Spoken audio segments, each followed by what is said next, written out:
A síndrome de burnout é um conjunto de sinais e sintomas relacionados ao excesso de trabalho. Essa é a definição da Organização Mundial da Saúde. Já na minha definição, burnout é a ausência de si mesmo. A pessoa ama tanto o que faz, que não vê problema em trabalhar demais, em deixar de dormir, de conviver com a família, por exemplo, para trabalhar. Eu colocava o trabalho na agenda antes de mim mesma. Só que para acumular mais e mais tarefas, eu tinha que abrir mão de muitas coisas. Nesse caso, das minhas horas de sono. Eu ultrapassei tantos limites físicos e mentais que cheguei ao ponto de receber o diagnóstico da síndrome de burnout.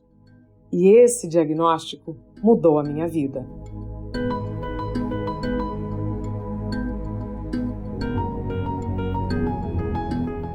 Abrindo mão do sono, trabalhando madrugadas adentro e com a sensibilidade à flor da pele, o corpo e a mente da jornalista Isabela Camargo chegaram ao limite.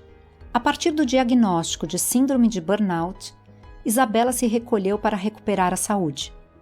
Neste processo, se reconectou com o próprio corpo, reorganizou suas prioridades e conquistou uma vida com mais sentido. Ouça, no final do episódio, as reflexões da professora Lucielena Galvão para ajudar você a se conectar com a história e com você mesmo. Eu sou Geise Diniz e esse é o podcast Plenai. Ouça e reconecte-se.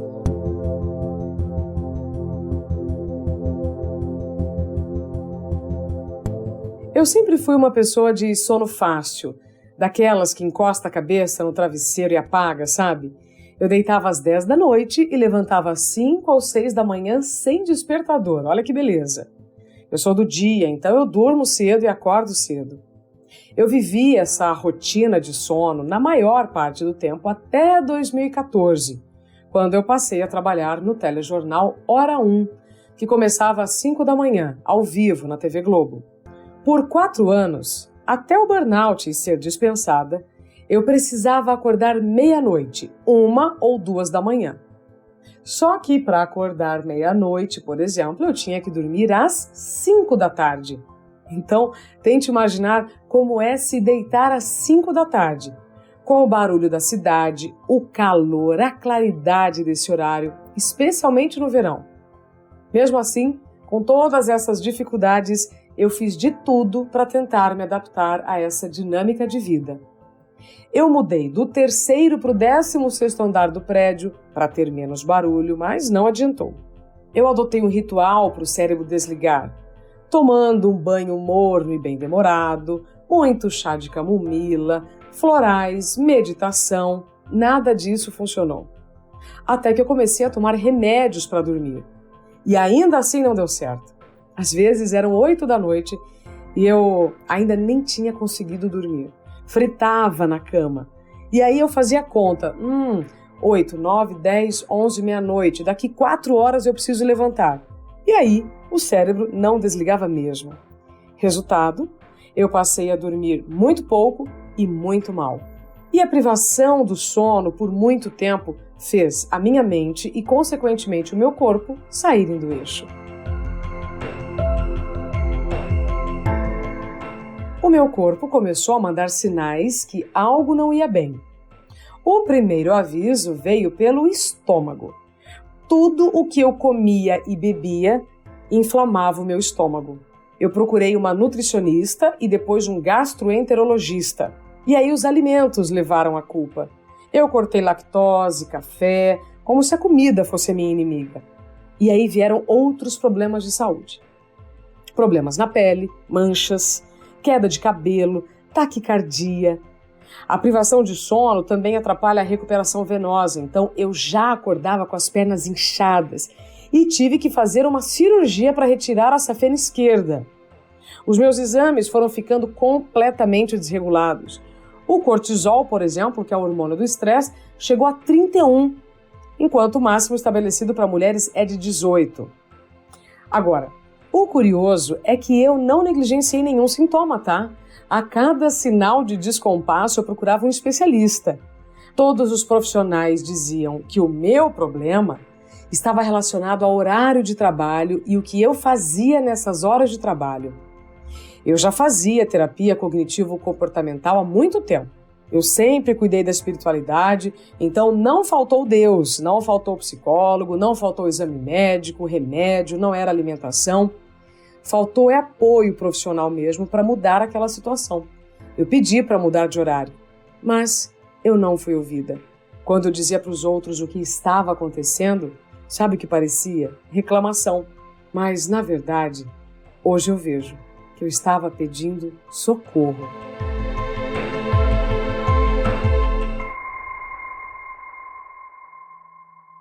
Para fazer televisão ao vivo, você precisa estar com raciocínio muito ágil, porque você tem pouco tempo para falar muita coisa. E eu trabalhava em 3 telejornais praticamente simultâneos. Já fazia 1 mês que eu estava muito mal, com o braço esquerdo adormecido, que depois eu descobri era um sinal perigosíssimo de infarto. Até que naquele dia, 14 de agosto, às 6 e pouco da manhã, eu falava da previsão do tempo para algumas capitais do país. Quando chegou no Paraná, que é o meu estado natal, eu travei. Eu não conseguia avançar na palavra Curitiba, eu não lembrava da palavra Curitiba. E mais do que isso, eu não sabia onde eu estava, quem eu era, nem para onde eu ia. Se eu não tivesse com tantos problemas de saúde, aquele apagão teria passado batido, como outros passaram. Afinal, eu só esqueci a palavra Curitiba, não é? Mas ali não era um lapso de memória, era um ultimato. Quem rege o corpo é a mente, e o meu cérebro já tinha dado todos os sinais de que algo não ia bem. Com aquele apagão, ele quis me dizer, agora deu, né? Assim que acabou o jornal, eu fui ao psiquiatra. E foi ali que eu descobri que eu estava vivendo a temida síndrome de burnout. Receber aquele diagnóstico foi como levar uma pancada na cabeça. Como assim, doutor?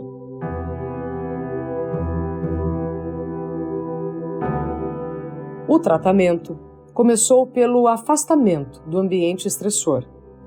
Na minha licença, eu chorei demais. Fiquei confusa, senti angústia, muita culpa por ter deixado chegar naquele ponto. Ainda mais porque o burnout é um desequilíbrio invisível. Então, além de cuidar da minha saúde, eu ainda gastava muita energia, muito tempo e muita saúde tendo que compreender os julgamentos alheios. Eu ainda tive a sorte de contar com o apoio do meu marido, da minha mãe e de algumas amigas que se mantiveram ao meu lado.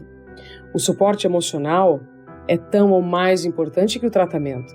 E eu recomendo para quem convive com pessoas que estão passando pela síndrome de burnout que não forcem a barra.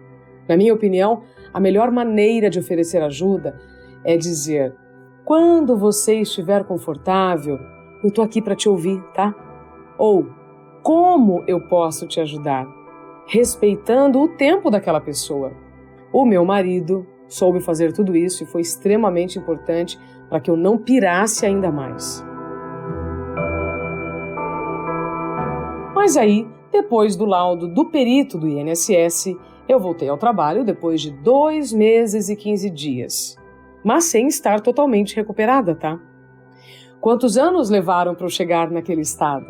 Então a cura não viria de um mês para o outro. Mas o meu comprometimento com a carreira era tão grande que eu não vi problema em me restabelecer trabalhando. No mesmo dia em que eu retornei à emissora, eu fui demitida. Se eu tivesse o conhecimento que eu tenho hoje, dos direitos e responsabilidades do empregador sobre problemas ocupacionais, das leis, aquela demissão não teria acontecido da forma como foi. Por isso que eu estou aqui para te dizer, informação é tudo. Eu passei a estudar o burnout e a falar com quem recebeu o diagnóstico. Já entrevistei mais de 4.000 pessoas. Totalmente diferentes, mas com as mesmas dores. Aprendi também que burnout é um nome novo para um problema antigo. Burnout já foi chamado neurastenia em 1869, numa época, gente, que não existia nem luz elétrica.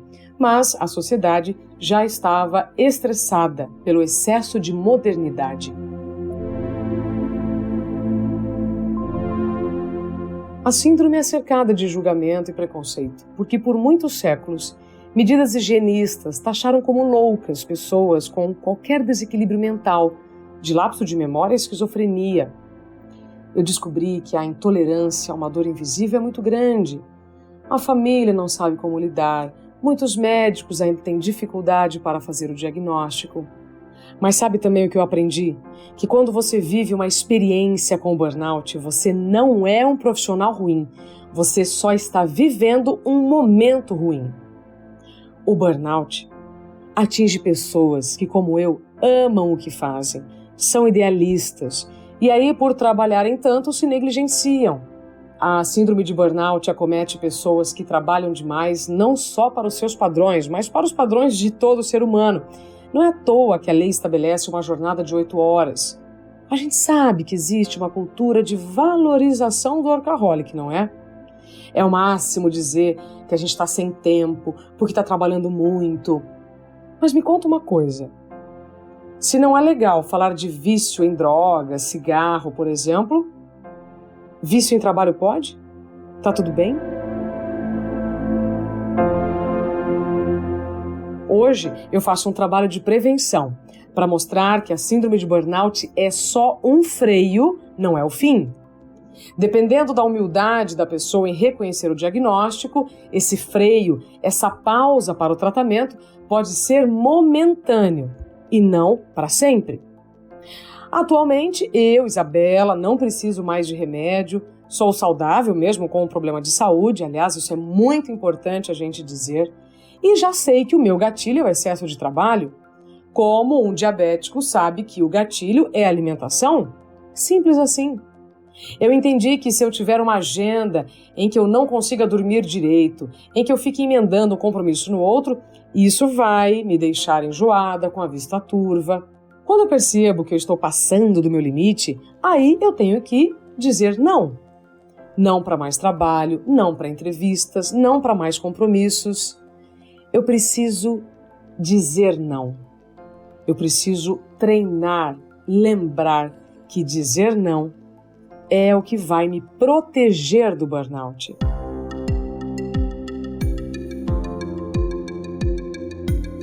Eu acredito que o fato de ter tornado público o diagnóstico de burnout tenha contribuído muito para trazer o tema para a pauta positiva.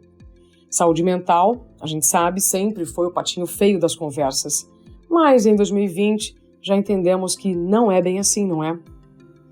As 4.000 pessoas com quem conversei me dão força para continuar com a minha missão, porque uma informação correta pode transformar o futuro de uma pessoa que está chegando à exaustão. Uma informação correta tira alguém do sofrimento. Todos os dias recebo comentários, ou pedindo ajuda, ou agradecendo por alguma informação que eu tenha compartilhado.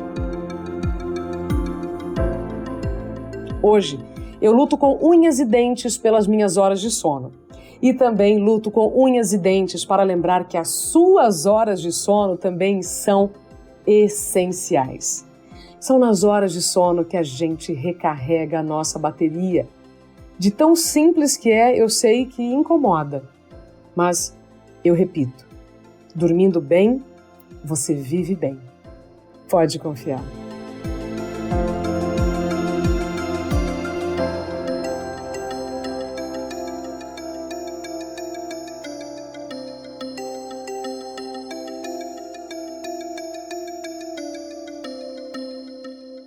Competição é palavra de ordem na pauta do dia. Êxito e sucesso só podem vir daí, ainda que o ponto mais alto do pódio possa ser um lugar bem solitário e não tão glamuroso quanto se pinta. O que a Isa começou cedo a perceber foi que este tipo de vida profissional utiliza o efeito torniquete. Aperta sempre um pouco mais, tirando o fôlego, a respiração, o sangue, a vida, mas sempre exigindo que se mantenha uma boa aparência e um sorriso nos lábios até o fim. Aí veio o drama da doença invisível, negada e ignorada por tantos. Nós sabemos que o burnout é o irmão caçula de uma lista de doenças invisíveis, que inclui a depressão, a ansiedade e outras, onde o doente parece não ter nada e estar simulando o próprio sofrimento. Isso faz com que a dor, que já é muito pesada, chegue ao nível do insuportável. Mas a terapêutica que ela empregou é altamente eficiente e sem contraindicações. Acolheu o sofrimento dos outros, discutiu, orientou, posicionou-se, comprometeu-se. Altruísmo é sempre analgésico de alta potência, que não só alivia, mas pode até extinguir a dor. E aí está a nossa Isabela, profissional como sempre, realizada, curada de burnout, mas severamente contagiada de humanidade.